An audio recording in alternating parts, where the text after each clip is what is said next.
देवानां प्रथमः सम्बभूव विश्वस्य कर्ता भुवनस्य गोप्ता स ब्रह्म विद्यां सर्वविद्या प्रतिष्ठाम् अथर्वाय ज्येष्ठपुत्राय प्राह। ओम ब्रह्मा देवानां प्रथमः सम्बभूव विश्वस्य कर्ता भुवनस्य गोप्ता स ब्रह्म विद्यां सर्वविद्या प्रतिष्ठाम् अथर्वाय ज्येष्ठपुत्राय प्राह। मुंडकोपनिषद के प्रस्तावना भाष्य में, जिसको हम संबंध भाष्य भी बोलते हैं, भगवान भाष्यकार ने कुछ 4-5 विषय समझाए। उसमें एक विषय था कि ज्ञान और कर्म का विरोध है।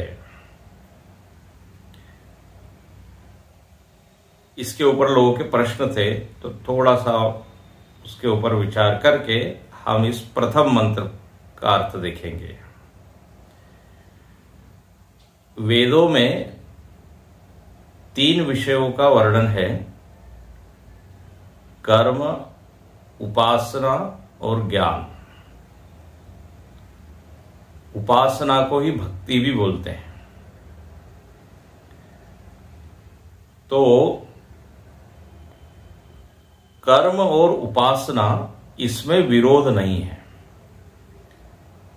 कर्म और भक्ति एक साथ हो सकती है। कर्म में हम अपने आप को कर्ता मानते हैं और उपासना में भी कर्ता ही मानते हैं, लेकिन जो हमारा कर्तृत्व होता है वो थोड़ा सॉफ्ट होता है, सौम्य होता है, शिथिल होता है। इसलिए उपासना में हम अपने आप को कहते हैं मैं भक्त हूं, मैं दास हूं, मैं सेवक हूं।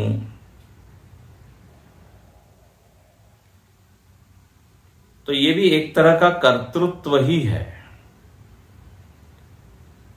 लेकिन शिथिल कर्तृत्व है, जहां अपने से ज्यादा हम भगवान को महत्व देते हैं। मैं कर तो रहा हूं, लेकिन भगवान के द्वारा प्रदत्त शक्ति से मैं कर रहा हूं। ये भाव होता है उपासना में। और जब हम सामान्य कर्म करते हैं तो उसमें हम अपने आप को कर्ता मानते हैं, जिसमें ध्यान हमारा अपनी ओर ज्यादा होता है। मैंने आज तक इतना अचीव किया है, अभी और करूंगा। तो कड़ा कर्तृत्व होता है, कड़ा।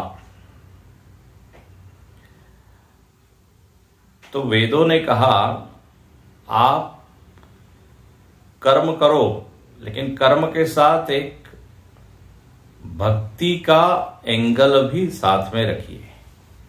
कीजिए आप, लेकिन ये भाव से कीजिए कि मैं भगवान का दास हूं, सेवक हूं, इस भाव से करें। तो इस तरह कर्म और उपासना दोनों साथ में चलती है। और ये उपासना को ही वेदों में कई बार विद्या शब्द से लिखा गया है, जैसे ईशावास्योपनिषद में उपासना को ही विद्या बोल दिया। अब समाज में विद्या शब्द का अर्थ तो ज्ञान होता है,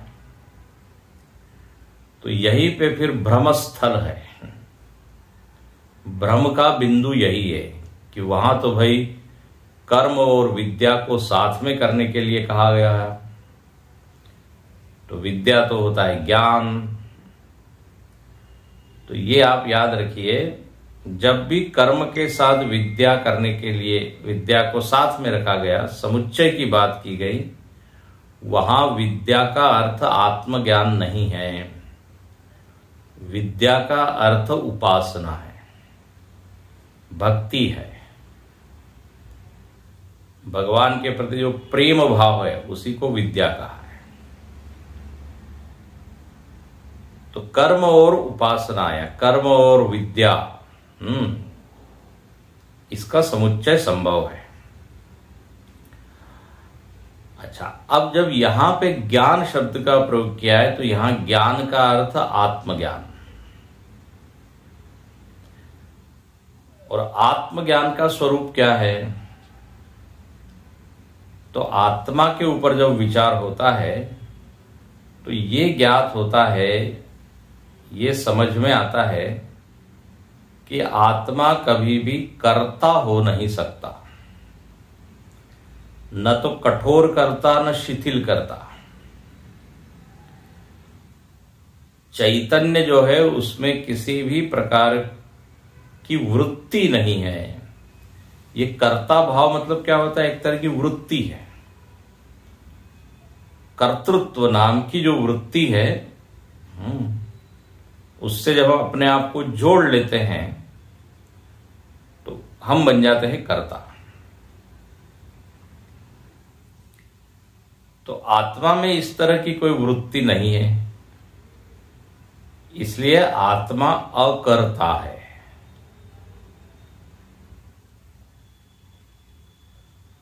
क्रिया संभव नहीं है। तो अब जिसको आत्मा का ज्ञान हो गया, स्वयं का ज्ञान हो गया, वो कभी भी अपने आप को कर्ता नहीं कहता।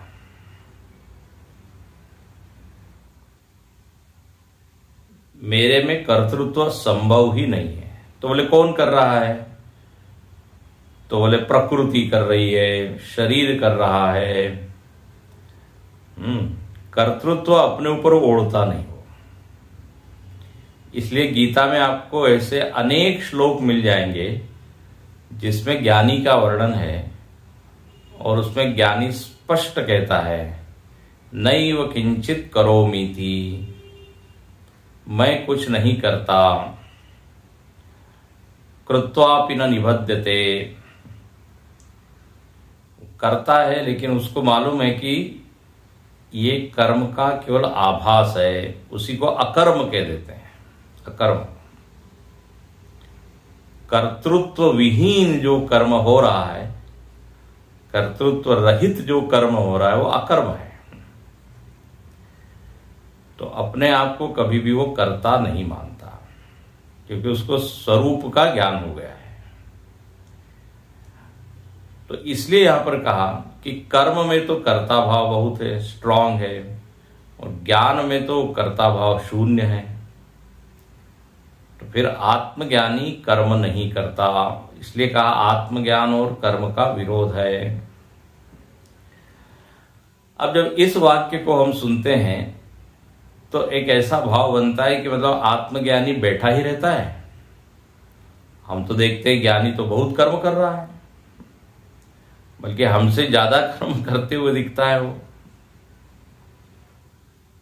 तो आप तो कह रहे हैं कि ज्ञान का कर्म के साथ विरोध है, मतलब एक रहेगा तो दूसरा नहीं रहेगा। विरोध का मतलब यही होता है ना।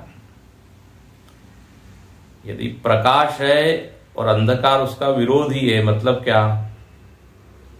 प्रकाश की उपस्थिति में अंधकार नहीं रहेगा, अंधकार की उपस्थिति में प्रकाश नहीं रहेगा। तो ज्ञान की उपस्थिति में कर्म नहीं, कर्ता भाव नहीं। तो अकर्ता और कर्ता ये दोनों एक साथ कैसे हुआ?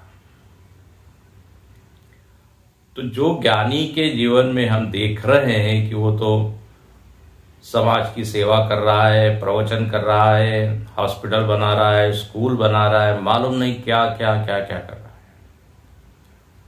तो उसमें तो कर्म ही कर्म दिखता है। तो पर दृष्टि में वो कर्म होता है, स्वदृष्टि से वो कभी नहीं मानता कि मैं कर रहा हूं। दूसरे को लगता है वो कर रहा है। अब भाई जब जीवित है तो हाथ पांव तो चलेंगे ही, जब तक प्रारब्ध है, लेकिन बिना कर्ता भाव रखे वो कर्म करता है। क्योंकि उसको एकदम ये विचित्र लगता है अपने आप को कर्ता बोलना, क्योंकि उसको सत्य का ज्ञान हो गया है। जैसे कोई मनुष्य है और उसको एकदम कहा जाए तुम पशु हो, तो विरोध करेगा कि नहीं? बोले ये थोड़ी मैं हूं। उसकी प्रमा बनी हुई है, मैं मनुष्य हूं। विरोधी प्रमा को जैसे ही सुनता है वो एकदम कहता है ये मेरे बारे में आप इस तरह नहीं बोल सकते, क्योंकि मैं ऐसा हूं नहीं। इसलिए जब ज्ञानी को कोई कर्ता बोलता है तो उसको शर्म आती है, लज्जा आती है। बोले क्या, मैं कहां से हूं, कर ही नहीं सकता मैं, आत्मा में कहां कर। इसका मतलब ये नहीं कि वो बैठे रहता है, उसमें जो कर्म होता है वो कर्म का आभास होता है। तो इस तरह ज्ञान और कर्म का विरोध है, ये यहां पे बताया। अब गीता में भी भगवान कहते हैं कि देखिए मैं करते रहता हूं तो मेरे को उस कर्म से कोई प्राप्तव्य नहीं है। नान वाप्तम वाप्तव्यम वर्त एव च कर्मणि। देखिए जब प्राप्तव्य होगा तब कर्तव्य होगा, और जब कर्तव्य है तो वो कर्ता बनेगा। कर्ता को ही कर्तव्य होते हैं। कर्तव्य से उसको जो प्राप्त करना है वो प्राप्त करेगा कर्तव्य करके। लेकिन अब ज्ञानी को तो मंजिल प्राप्त हो गई है, तो उसके लिए अब कोई प्राप्तव्य बचा नहीं। नथिंग टू बी अटेन्ड और गेन्ड, कहीं उसको पहुंचना नहीं है। तो क्या कर्तव्य रहेगा? कृत्यमस्ति किम स्वस्थितिम यतः, उपदेश सार में कहा। और उसको कोई कर्तव्य नहीं तो वो अपने आप को कर्ता क्यों मानेगा?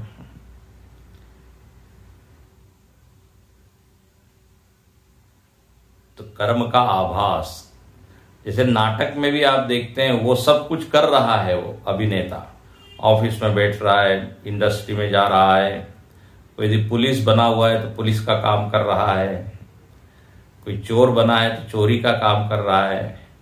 लेकिन वो सब क्या होता है? भीतर से तो खाली होते हैं ना, भीतर से उनमें सत्य बुद्धि रहती नहीं कि मैं चोर हूं, मैं पुलिस हूं, मैं ऑफिसर हूं। उसमें सत्य बुद्धि रहती है मैं अभिनेता हूं। उसमें चोर पुलिस का कोई कर्तृत्व दिखता नहीं, होता नहीं।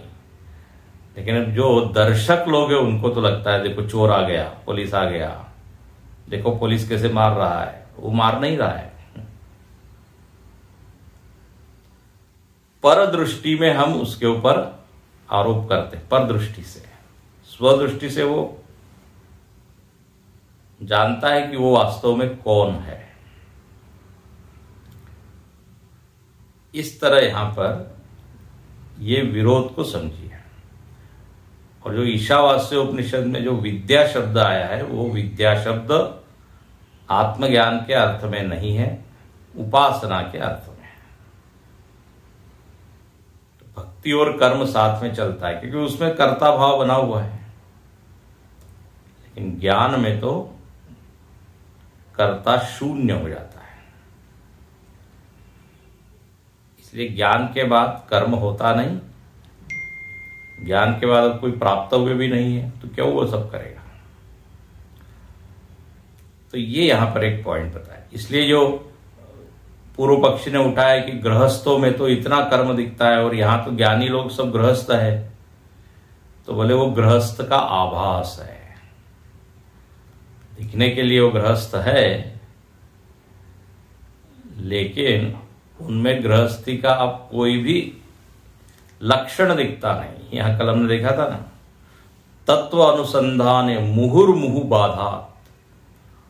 वो तत्व में ऐसे लगे हुए हैं कि जो गृहस्थ के लक्षण है वो बार बार बाधित हो रहे हैं। वो मानो कि भूल ही गए कि वो गृहस्थ है।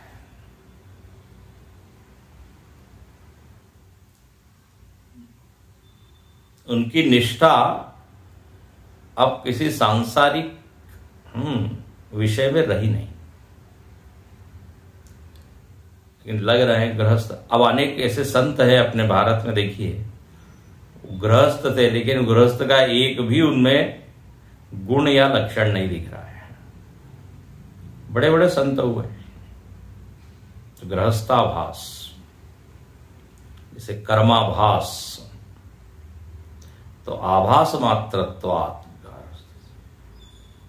इसलिए गृहस्थ है और उनमें कर्म है, इसलिए ज्ञानी होते हुए भी कर्म कर रहे हैं, ये सब गलत है। इसका खंडन किया।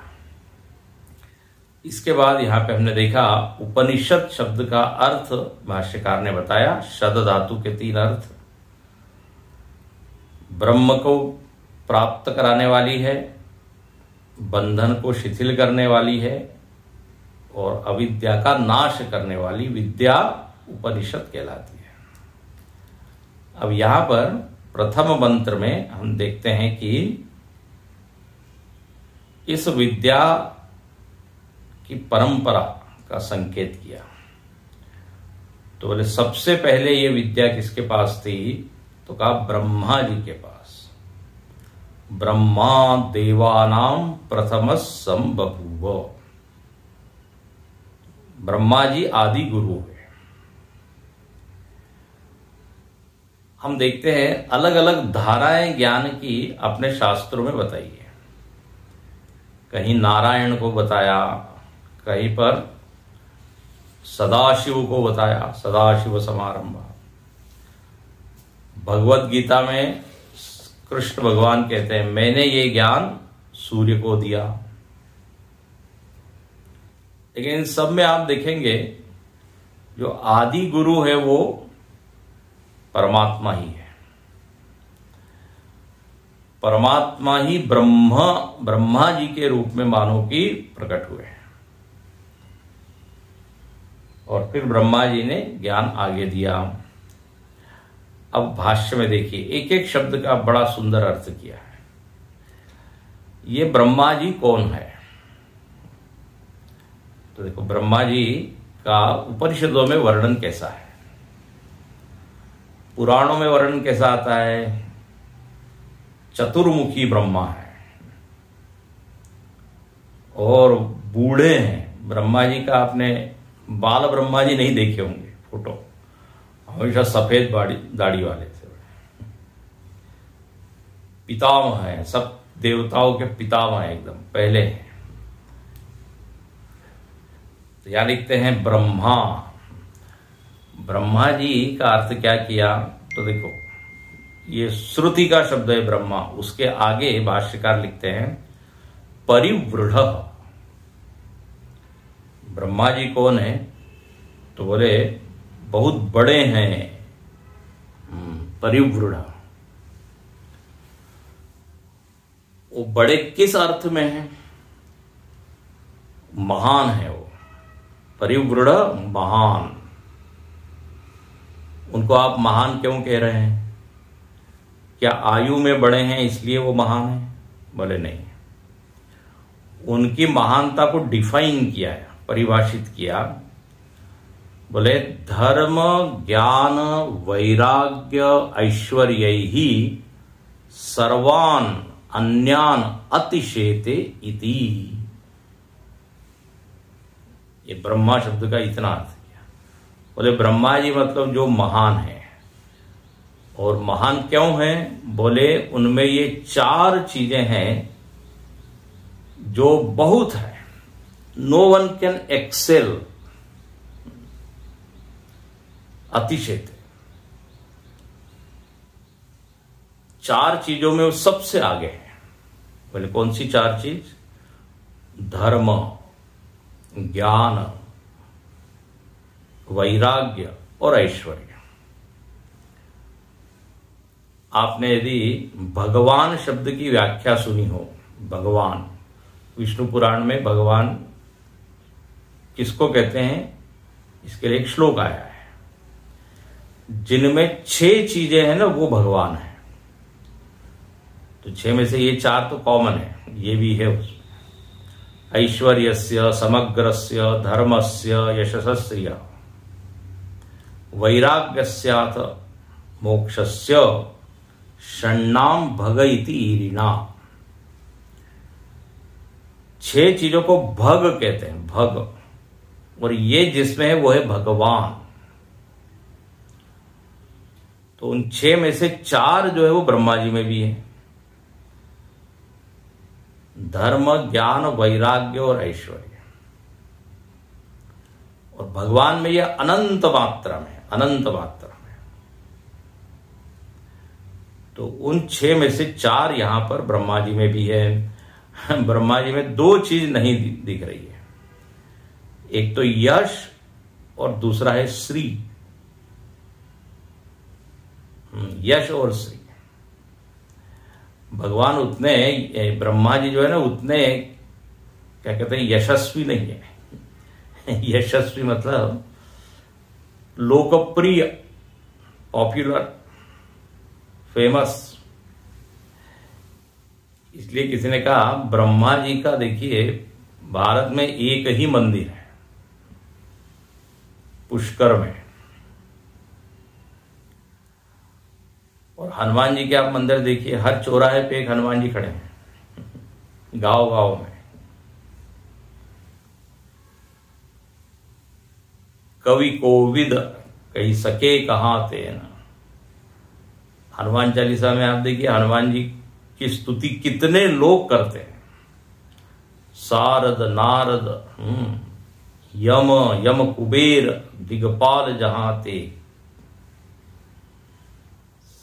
लेकिन ये हमारे ब्रह्मा जी बेचारे एक ही मंदिर है, क्योंकि ब्रह्मा जी जो है ना, ये नियम करने वाले, उनका एक नाम है विधाता, विधान, विधान की जो देवता है। और व्यक्ति को नियम ज्यादा अच्छे लगते नहीं है। तो किसी ने कहा इसलिए उनके मंदिर कम है। खैर, तो ये विनोद की बात हो गई। यश और श्री वो यहां पर नहीं है, जो भगवान है उनमें सब है, अनंत मात्रा में श्री, यश, धर्म, ज्ञान। लेकिन ब्रह्मा जी में भी ये सब है, 4 चीजें हैं, और वो अतिशेत है, अन्य देवताओं से ब्रह्मा जी में अधिक है। ये ध्यान से सुनना। अन्यान इसलिए लिखते हैं, सर्वान अन्यान अतिशेत। तो ये है ब्रह्मा जी। अच्छा, फिर दूसरा शब्द श्रुति में क्या आया है? ब्रह्मा देवानाम प्रथम संबभूव। देवानाम, देवताओं में पहले वो प्रकट हुए। ये श्रुति का शब्द है।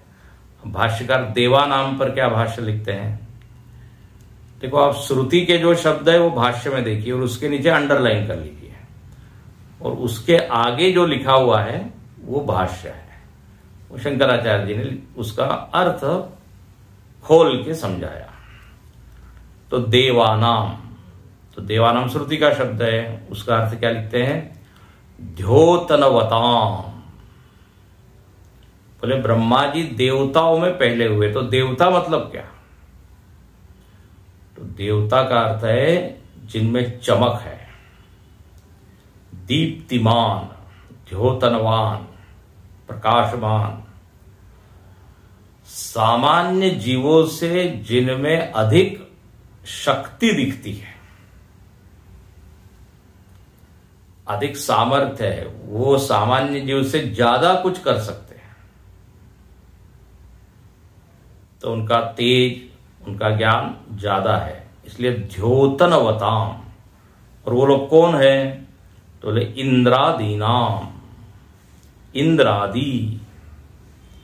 तो जो सारे देवता है, उन सारे देवताओं में देखो इंद्र को बड़ा माना गया। और इंद्र से भी बड़ा कौन? तो कहा ब्रह्मा जी। तो देवानाम, तो देवानाम का यह अर्थ हुआ। समाज में भी देखते हैं हम, जब किसी के पास ज्यादा तेज, शक्ति, तो उसको लोग कहते हैं ये दिव्य है, दिव्य व्यक्ति, डिवाइन पर्सनैलिटी। तो सम डिविनिटी, जहां सम थोड़ी डिविनिटी दिखती है, वो देव शब्द से कहा जाता है। तो इंद्रादि है, इंद्रादि से ऊंचे ब्रह्मा जी है। अच्छा, देवानाम प्रथम संबभूव, प्रथम, ब्रह्मा जी पहले हुए। तो प्रथम के ऊपर भाष्य क्या लिखते हैं, गुणैहि प्रधान सन प्रथम। बोले पहले क्यों उनको प्रथम क्यों कहा, बोले क्योंकि सारे देवताओं से ज्यादा गुण ब्रह्मा जी में, तो गुणों की दृष्टि से वो प्रथम है।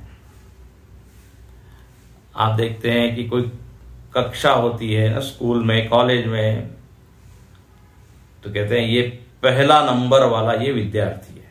मीनिंग क्या है, उसको सारे विषयों में ज्यादा अंक मिले। तो गुणों की दृष्टि से वो सबसे अधिक है, इसलिए उसको कहते हैं प्रथम। केवल पहली रो में बैठता है, पहले पंक्ति में बैठता है, उससे प्रथम नहीं हो जाता। गुण ही। और दूसरा है लिखते हैं अग्रेवा संबभूव, बोले सबसे पहले ब्रह्मा जी प्रकट हुए। संबभू मतलब अभिव्यक्त। आपने पुराणों में कथा सुनी होगी, तो पुराणों में क्या आता है, सबसे पहले नारायण भगवान है, फिर नारायण भगवान ने ब्रह्मा जी को प्रकट किया, और ब्रह्मा जी को कहा अब आप क्या कीजिए, सृष्टि बनाइए। तो फिर ब्रह्मा जी पंचभूतों की सृष्टि करते हैं। तो सबसे पहले कौन है, ब्रह्मा। इसलिए अभिव्यक्त मैनिफेस्टेशन सबसे पहले होता है ब्रह्मा जी का, इसलिए प्रथम संबभूव अभिव्यक्त। देखो इसको भाष्यकार थोड़ा और खोलते हैं। संबभूव ये श्रुति का शब्द है, उसका अर्थ क्या, अभिव्यक्त। और उसको क्या ज्यादा विस्तार करते हैं, सम्यक स्वातंत्रेण इति अभिप्राय। ब्रह्मा जी जो है वो स्वतंत्र रूप से भगवान नारायण से प्रकट हुए। स्वतंत्र रूप से मतलब क्या, तो अगली पंक्ति देखिए, न तथा यथा धर्म अधर्म वशात संसारिणः अन्ये जायन्ते।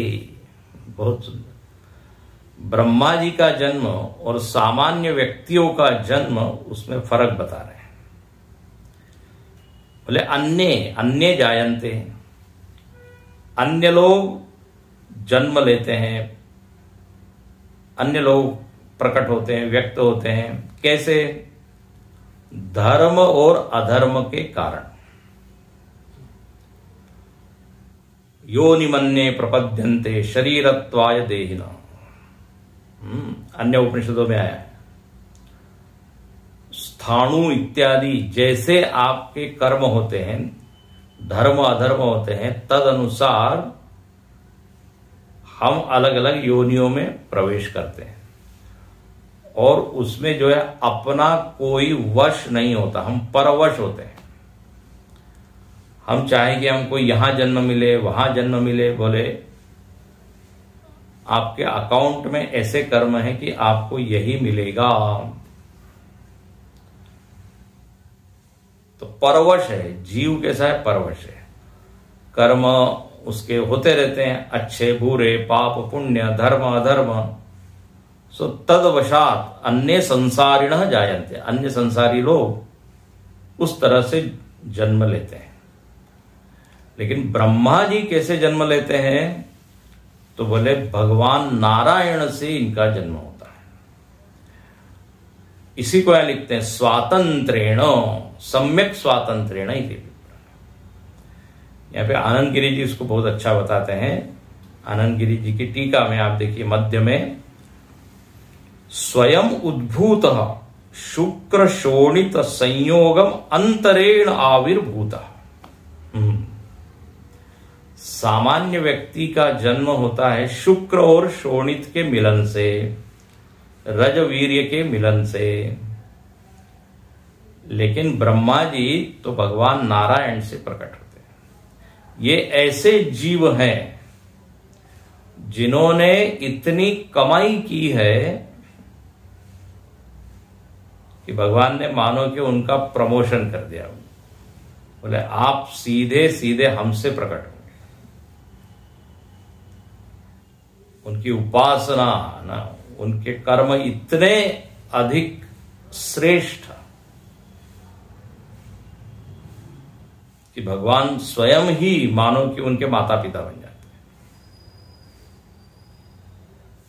तो सामान्य पुरुष और स्त्री से उनका जन्म नहीं होता, इसलिए बहुत आगे बढ़े हुए जीव हैं ब्रह्मा जी।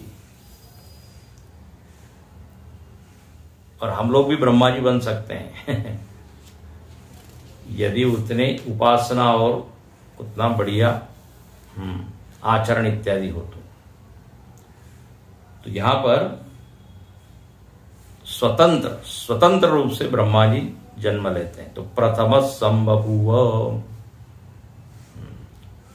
ब्रह्मा जी का एक नाम स्वयंभू भी होता है, स्वयंभू। तो स्वयं उद्भूत स्वातंत्रम गम्यते इत्यर्थ। अच्छा, तो इतनी पंक्ति का भाष्य हो गया। ओम ब्रह्मा देवानां प्रथम संबभूव। अच्छा, अब आगे और वर्णन करते हैं। विश्वस्य कर्ता भुवनस्य गोप्ता। ये ब्रह्मा जी कैसे हैं? तो बोले विश्व के कर्ता है, विश्वस्य कर्ता। अब देखो विश्वस्य जो है श्रुति का शब्द है, उसके ऊपर भाष्यकार क्या लिखते हैं? तो अगला शब्द देखिए, विश्वस्य के आगे क्या लिखा है? सर्वस्य जगतः। विश्व को जगत भी कहते हैं। तो श्रुति का शब्द विश्व है, भाष्यकार ने एक पर्यायवाची शब्द दे दिया सर्वस्य। संपूर्ण जग, संपूर्ण जग के वो क्या है? कर्ता, विश्वस्य कर्ता। अब कर्ता के ऊपर भाष्यकार ने क्या भाष्य लिखा? एक शब्द डाल दिया केवल, उत्पादयिता। भाष्य पढ़ने का तरीका आप सीख लीजिए। श्रुति के जो शब्द है वो शब्द ढूंढिए भाष्य में, और उसके आगे जो है वो भाष्यकार। तो कर्ता है, तो कर्ता का अर्थ क्या? उत्पादयिता। उत्पादयिता मतलब भगवान ब्रह्मा जी से ही क्या हुआ है? ये जगत प्रकट हुआ। इसलिए सर्वसामान्य व्यक्ति, हम सब लोग यही मानते हैं। ब्रह्मा जी मतलब कौन? जगत कर्ता। तो देखिए, ये सृष्टि भी दो प्रकार की बताई गई। दो प्रकार की कौन सी? तो कहते हैं कि एक को कहते हैं सर्ग और एक को कहते हैं विसर्ग। भागवत जी में आता है। नारायण भगवान जो बनाते हैं उसको कहते हैं सर्ग। तो ब्रह्मा जी हो गए सर्ग।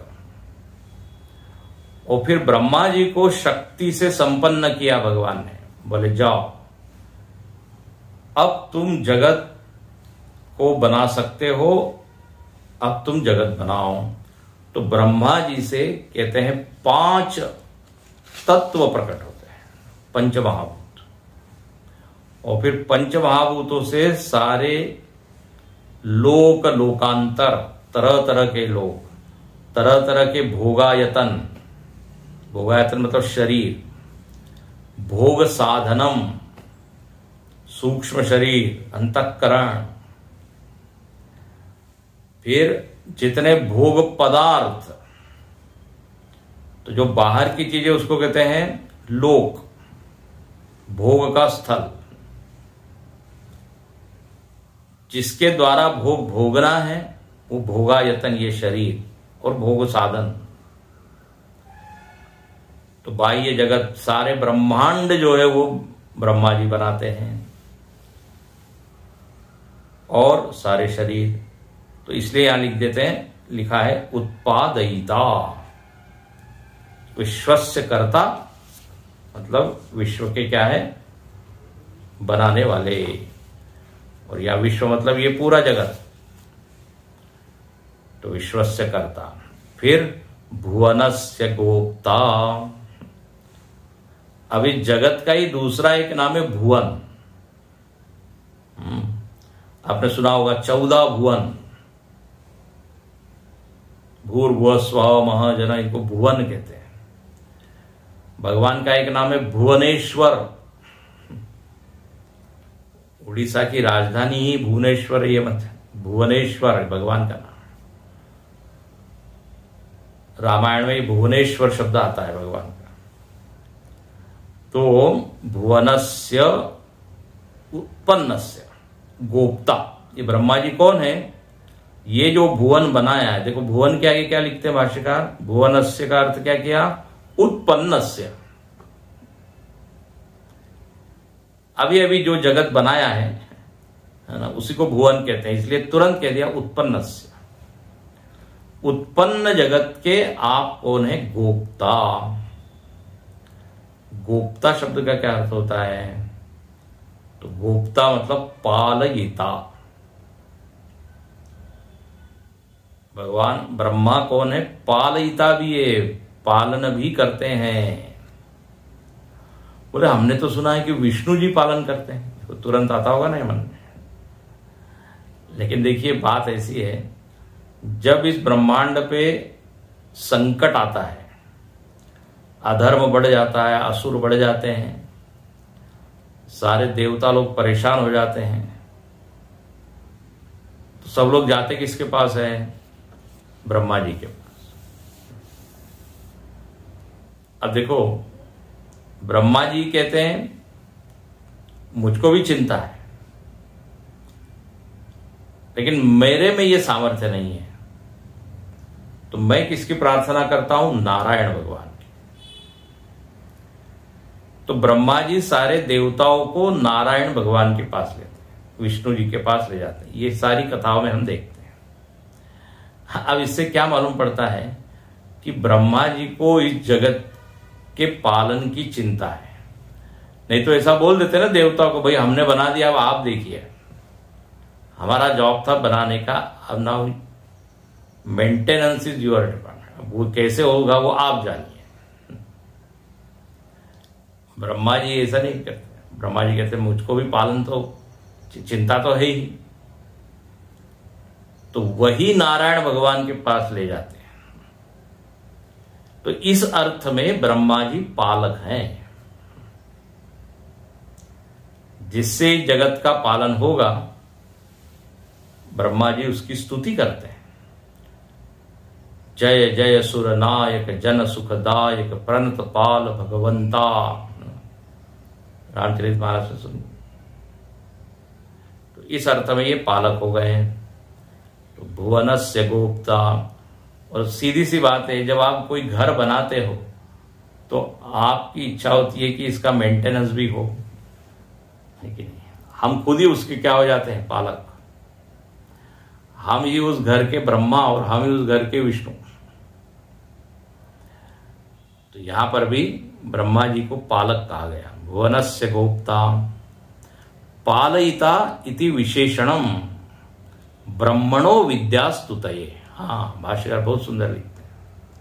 बोले देखो, एक तरफ यहां ब्रह्मा जी का वर्णन हो रहा है, ठीक है, लेकिन ब्रह्मा जी का वर्णन करने के लिए ये वर्णन नहीं हो रहा है, इसके साथ साथ में विद्या की स्तुति भी हो रही है। बोले ऐसे कैसे? पालयिता इति विशेषणम, ये जो विशेषण दिया कि ब्रह्मा जी करता है, पालयिता है, इससे क्या हो रहा है, ब्रह्म विद्या की स्तुति हो रही है। बोले ये कनेक्शन समझ में नहीं आया, ब्रह्म विद्या की कैसे स्तुति हो रही है? आप तो वर्णन ब्रह्मा जी का कर रहे हो, विद्या का तो नहीं कर रहे हो। बोले आप भूल गए, हमने क्या कहा था, इस ब्रह्म विद्या के आदि गुरु ब्रह्मा जी है।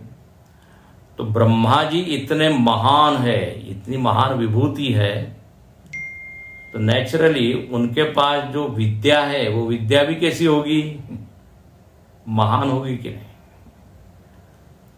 कल भी आपको हमने बताया था कि महान लोग यदि इस विद्या को ग्रहण कर रहे हैं, विद्या को दे रहे हैं, तो उससे अप्रत्यक्ष रूप से विद्या ही महान है, ये भी बात समझ में आ जाती है।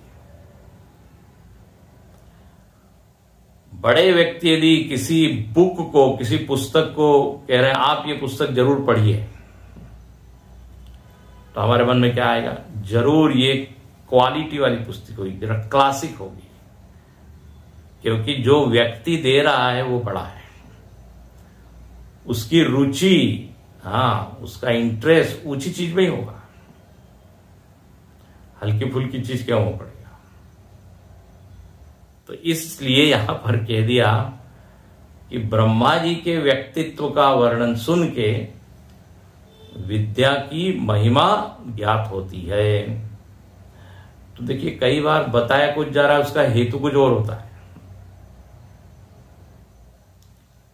छिपे हुए अर्थ भी उसमें होते हैं, वो जानने चाहिए। और अब ऐसे बड़े लोग ही वो अर्थ बता सकते हैं। अब नहीं तो हम सीधे मंत्र पढ़ते तो क्या ज्ञान होता है, ब्रह्मा जी का वर्णन हो रहा है, लेकिन यहां भाष्यकार एक लाइन डाल देते हैं, ब्रह्मणो विद्यास्तुते। तो इस तरह पहली पंक्ति के ऊपर भाष्य हो गया, ओम ब्रह्मा देवानां प्रथमः संबभूव विश्वस्य कर्ता भुवनस्य गोप्ता। अब दूसरी पंक्ति क्या है, स ब्रह्म विद्याम सर्व विद्या प्रतिष्ठाम। तो स मतलब वह। अब ये स शब्द श्रुति का है, भाष्यकार उसको क्या भाष्य करते हैं, स मतलब वह, और वह मतलब कौन, एवं प्रख्यात महत्व ब्रह्मा। देखो, इतना स के ऊपर भाष्य हो गया। स मतलब वह मतलब अभी अभी जिसका वर्णन किया, जिसकी जो बड़ा प्रसिद्ध है, प्रख्यात है, जो महान है गुणों में, धर्म में, वैराग्य की दृष्टि से, ऐश्वर्य की दृष्टि से। हाँ, केवल ब्रह्मा जी को ये मत समझिए कि बूढ़े कोई देवता है सफेद बाल वाले बोले महत्व, महिमा संपन्न है। ऐसे ब्रह्मा जी ने क्या किया, ब्रह्म विद्याम सर्व विद्याम प्रतिष्ठा। जो ब्रह्म विद्या है वो उन्होंने आगे बढ़ाई। किसको बढ़ाया, ब्रह्म विद्या को। तो देखिए, ब्रह्म विद्या क्या है, इसके ऊपर भाष्यकार एक शब्द लिखते हैं, एक क्या बल्कि 2-3 पंक्तियां लिख दी। स ब्रह्म विद्याम सर्व विद्या प्रतिष्ठाम, ये श्रुति वाक्य है। तो स के ऊपर तो भाष्य हो गया, एवं प्रख्यात महत्व ब्रह्मा ब्रह्म विद्याम। अब देखिए, ब्रह्म विद्या का अर्थ क्या किया, ब्रह्मणः परमात्मनो विद्याम ब्रह्म विद्या। ब्रह्म विद्या मतलब परमात्मा ही जिसका विषय है, परमात्मा का ज्ञान कराने वाली विद्या। यह एक दूसरा अर्थ है, ब्रह्मा जी के द्वारा बताई हुई विद्या। पहला लिखते हैं, ब्रह्मणः परमात्मनः विद्या, ऐसी विद्या जिसका विषय क्या है, ब्रह्म। ब्रह्म को जानना है तो ब्रह्म विद्या के पास आना पड़ेगा। तो ब्रह्म ही जिसका विषय, जैसे भूगोल विद्या, रसायन शास्त्र, भौतिक शास्त्र, तो शब्द पढ़ के हमको समझ में आ जाता है कि शास्त्र का विषय क्या है। संगीत शास्त्र, संगीत शास्त्र है तो उसका विषय संगीत है। ऐसे ही यहां ब्रह्म विद्या।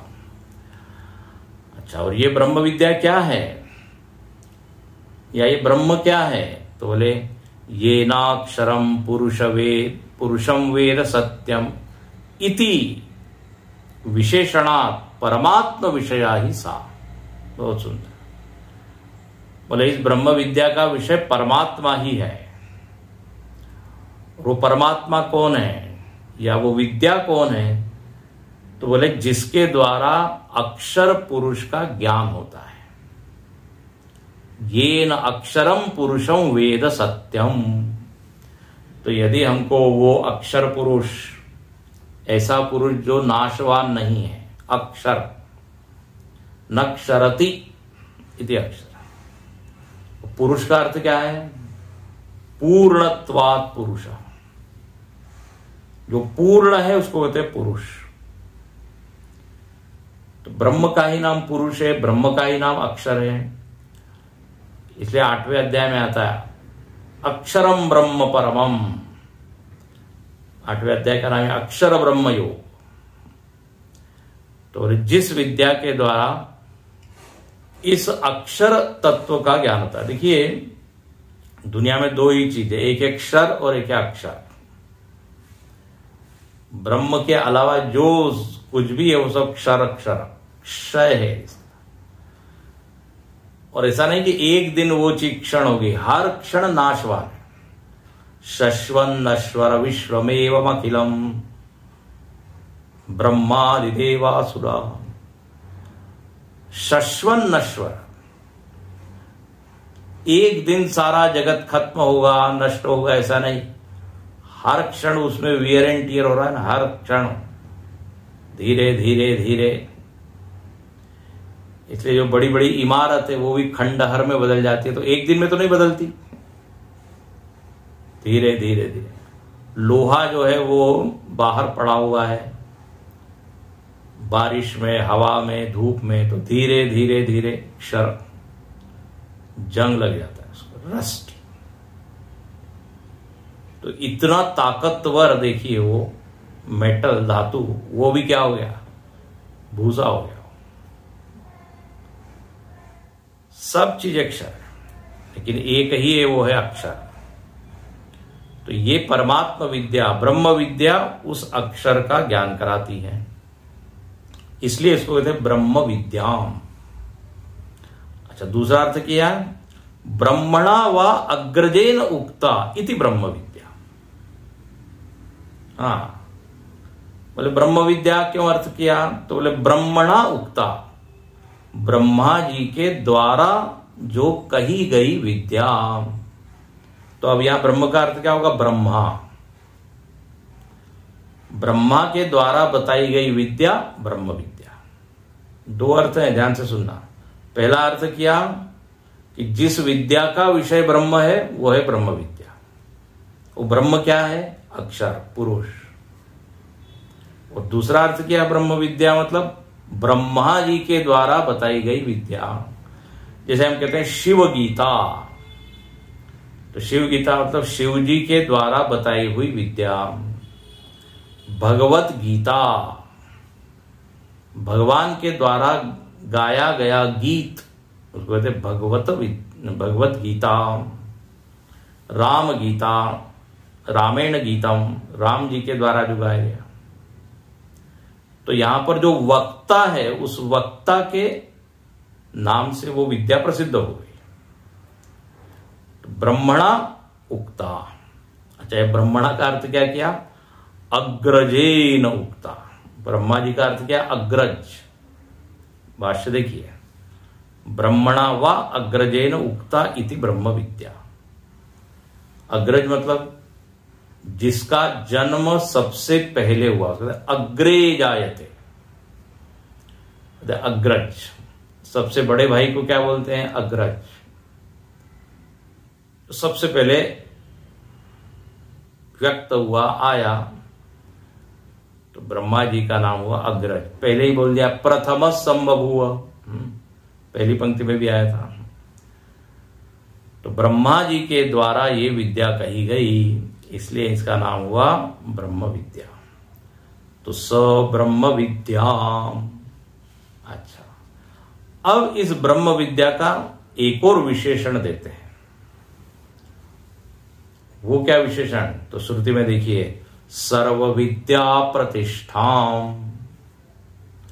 ये ब्रह्म विद्या कैसी है? तो बोले सारे विद्याओं की प्रतिष्ठा है। और ऐसी इस ब्रह्म विद्या को, जो कि सारी विद्या की प्रतिष्ठा है, अथर्वाय ज्येष्ठ पुत्राय प्राह। ब्रह्मा जी ने इस विद्या को अथर्वा को दिया, क्योंकि उनका कौन है, ज्येष्ठ पुत्र है। तो जो बेस्ट विद्या थी उनके पास, हाँ, ब्रह्म विद्या सबसे बढ़िया विद्या, वो उन्होंने हैंड ओवर की। किसको? अपने पुत्र को। उस विद्या का नाम क्या? ब्रह्म विद्या। अब वो ब्रह्म विद्या क्या है? तो बहुत भारी शब्द है, सर्व विद्या प्रतिष्ठाम। अब इसके ऊपर भाष्यकार ने 2-3 पंक्तियां लिख दी कि ये ब्रह्म विद्या सारी विद्याओं की प्रतिष्ठा है। तो बोले इसका क्या अभिप्राय है? ब्रह्म विद्या का विशेषण है ये, तो उसका कोई अर्थ होना चाहिए। तो यहां अर्थ खोल के बताते हैं अब, लेकिन उसको हम कल देखेंगे। ये जो पंक्ति है ताम, देखिए, सर्व विद्या प्रतिष्ठाम, भाष्यकार क्या लिखते हैं? 2 पंक्ति लिखी है।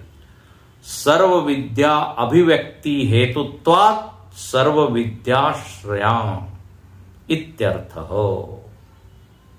और इसको प्रतिष्ठा क्यों कहा? क्योंकि सारी विद्याओं का यह आश्रय है, ये ब्रह्म विद्या। आज हम यही रुकते हैं, कल देखेंगे इसको। तो आज के इस मंत्र में हमने क्या क्या देखा? ब्रह्मा जी कौन है, उनके विशेषण क्या है? बोले जो महान है, जो करता है, जगत के करता, छोटी बड़ी चीज के करता नहीं, केवल करता ही नहीं, पालयिता है।